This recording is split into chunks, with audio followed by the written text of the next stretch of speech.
Bismillahirrahmanirrahim. Assalamualaikum warahmatullahi wabarakatuh.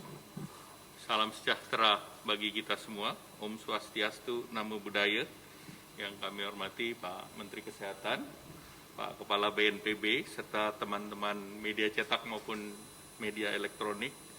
Pertama, izinkan kami mengucapkan selamat Hari Raya Idul Fitri, minal aizin wal faizin, dan mohon maaf lahir dan batin.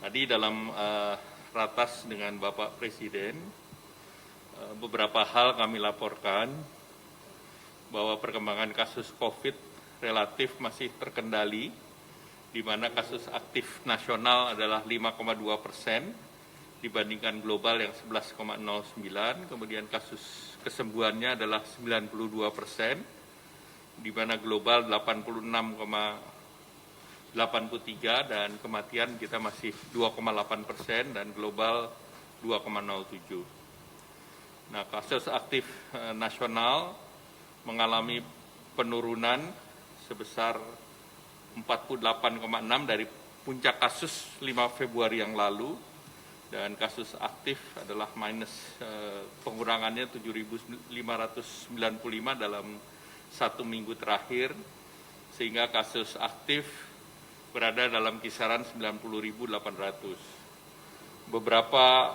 indikator antara lain juga perbaikan di tingkat bed occupancy rate, BOR di berbagai provinsi nanti disampaikan oleh Pak Menkes, ada varian-varian baru di beberapa provinsi di Sumatera. Kemudian kalau kita lihat 15 provinsi kasus aktifnya meningkat, yaitu Aceh, Sumatera Utara, Sumatera Barat, Riau, Jambi, Bangka Belitung, DKI, Maluku, Banten, NTB, Maluku Utara, Kalimantan Tengah, Sulawesi Tengah, dan Sulawesi Selatan. Namun kalau kita lihat dibandingkan minggu pertama April, kasus mingguan di Pulau Sumatera ada tren meningkat, dan juga tentu kita memonitor mobilitas penduduk pasca libur lebaran dari Sumatera ke Jawa. Nah, kalau kita lihat secara nasional, bed occupancy rate relatif rendah, 29%. Namun beberapa yang relatif tinggi, itu ada di Sumatera, dan kita lihat bahwa Sumatera Utara 57%, Riau 52%, Kepulauan Riau 49%, Sumatera Barat juga 49%, Sumatera Selatan 47%, Bangka Belitung 45%, Jambi 43%, Lampung 38%, dan 34%. Dan nanti Pak Kepala BNPB melaporkan yang di Kemayoran relatif sudah rendah, yaitu sekitar 16%. Kemudian beberapa hal yang juga dimonitor, bahwa pada liburan kemarin kita melihat bahwa ada mobilitas yang meningkat,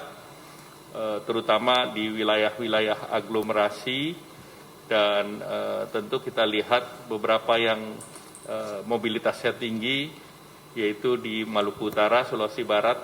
Maluku Utara hampir 100%, Sulawesi Barat 74%, dan Gorontalo 72%. Yang mobilitas masih rendah antara lain tentunya di wilayah Bali masih relatif rendah.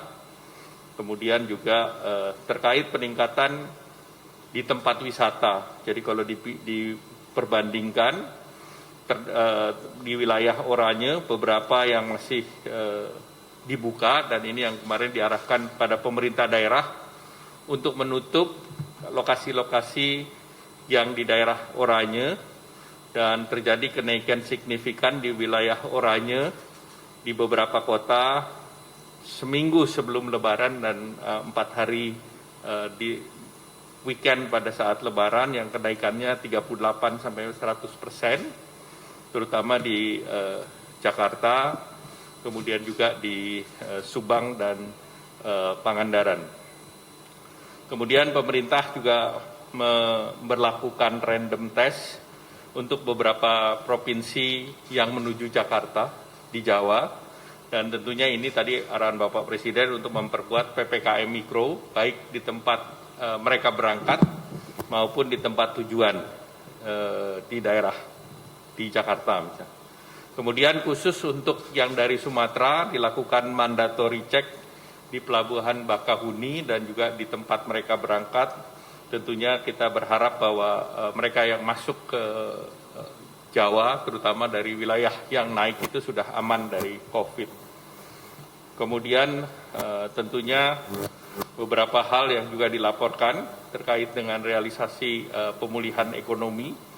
Kita melihat bahwa realisasi dana pemulihan ekonomi ini sudah direalisasi sampai 11 Mei itu 1.722,35 triliun atau 24% dari pagu, dan ini bertambah di beberapa sektor, antara lain di sektor kesehatan 14,2%, realisasinya 24,9 triliun dari 175,22 triliun, perlindungan sosial 56,79 triliun atau 37,8% dari pagu 150,28, kemudian program prioritas 21,8 triliun atau 17,6% dari pagu 123,67 triliun.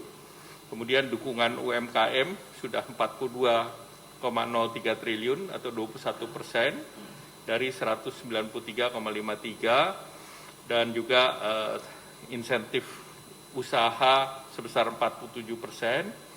Kemudian perlindungan sosial baik itu PKH sudah 48%, kartu sembako 38%, kemudian BST bantuan sosial tunai sudah 98,39%, BLT desa sebesar 17%. Kemudian juga dilaporkan oleh Bank Indonesia bahwa peredaran uang BI sebesar 154,5 triliun atau meningkat dibandingkan tahun lalu sebesar 41,5%, dan khusus Jabodetabek BI mencatat penarikan dana tunai naik 61% atau 34,8 triliun, dan ini lebih tinggi dibandingkan nasional.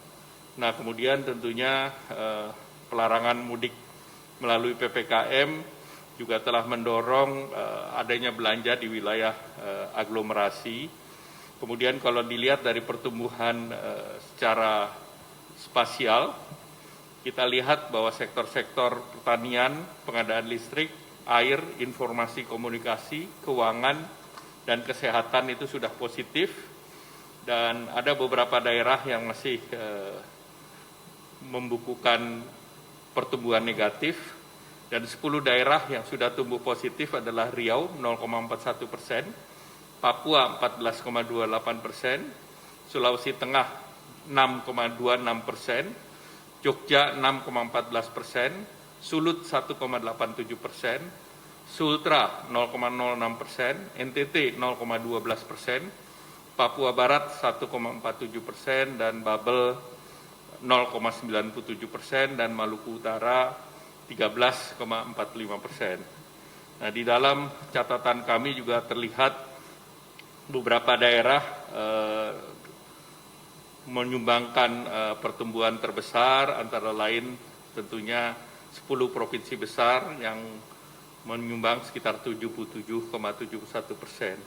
Dan juga mencatat bahwa kemarin yang mudik yang keluar dari Jakarta sebesar 1,5 juta, dan ke Sumatera sekitar 440.000, dan mudik di Jawa sekitar 1.023.290. Nah, inilah yang tentunya dalam 2 minggu ke depan kita monitor dan mudah-mudahan tidak menimbulkan kenaikan kasus. Demikian, terima kasih. Selanjutnya Pak Menteri Kesehatan, kami persilakan.